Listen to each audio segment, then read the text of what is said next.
Oase di tengah Jawa, saat kurma berbuah di tanah Sukabumi. Di sebuah lembah tersembunyi di Desa Mekarsakti, Kecamatan Cisaat, Kabupaten Sukabumi, Jawa Barat, tumbuh sebuah keajaiban yang seolah menentang logika, pohon kurma. Bukan di gurun pasir Timur Tengah.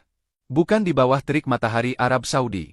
Tapi di tengah hutan tropis Indonesia, di bawah rindangnya pepohonan pinus dan udara sejuk pegunungan, 462 pohon kurma berdiri tegak, berbuah, dan berkembang. Kurma kini tumbuh di Sukabumi. Ini bukan proyek impian semalam. Ini adalah hasil dari 12 tahun perjuangan, eksperimen, dan kegigihan oleh seorang pria bernama Haji Asep Sukandar, seorang pensiunan TNI yang justru memilih pensiun untuk memulai petualangan terbesarnya, membawa oase ke tanah Jawa. Awalnya banyak yang bilang, kurma di sini? Gila kali, ini kan daerah hujan, bukan gurun. Cerita Asep sambil tertawa. Tapi saya yakin, kalau tanahnya tepat, iklimnya bisa dimanipulasi, pasti bisa. Dengan modal nekat dan pengetahuan yang ia kumpulkan dari buku, internet, bahkan kunjungan ke negara-negara produsen kurma, Asep mulai menanam pohon kurma pertamanya pada tahun 2013. Ia mengimpor bibit dari Mesir, Arab Saudi, dan Tunisia. Ia ubah sistem drainase tanah, atur intensitas sinar matahari, dan bahkan membuat teras-teras buatan, agar akar tidak tergenang air. Setiap hari, ia menyiram, memantau, dan merawat pohon-pohon itu seperti anak sendiri. Dan setelah bertahun-tahun menunggu, karena pohon kurma butuh 5-7 tahun untuk berbuah dan akhirnya, buah pertama jatuh ke tangannya.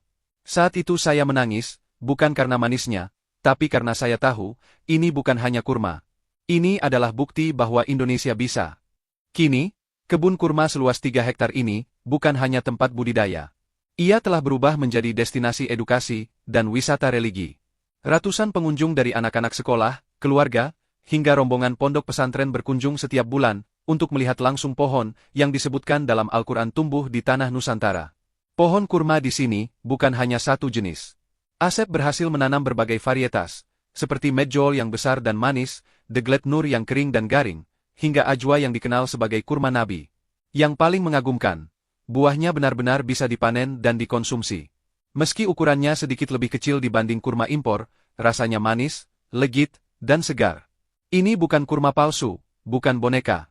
Ini asli, tumbuh dari tanah Indonesia, kata seorang pengunjung, sambil mengunyah buah yang baru dipetik. Kebun kurma Mekarsakti juga menjadi simbol ketahanan pangan dan ketahanan iman. Di tengah ketergantungan Indonesia pada impor kurma selama bulan Ramadan yang mencapai ribuan ton setiap tahun, Asep ingin menunjukkan bahwa kita bisa mandiri. Kenapa harus impor, kalau kita bisa tanam sendiri? Kurma bukan cuma buah, tapi juga simbol keberkahan.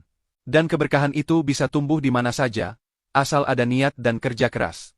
Pemerintah daerah pun mulai melirik. Beberapa instansi pertanian sudah melakukan studi kelayakan, dan ada wacana untuk mengembangkan kebun kurma serupa di daerah lain dengan iklim mikro yang mendukung.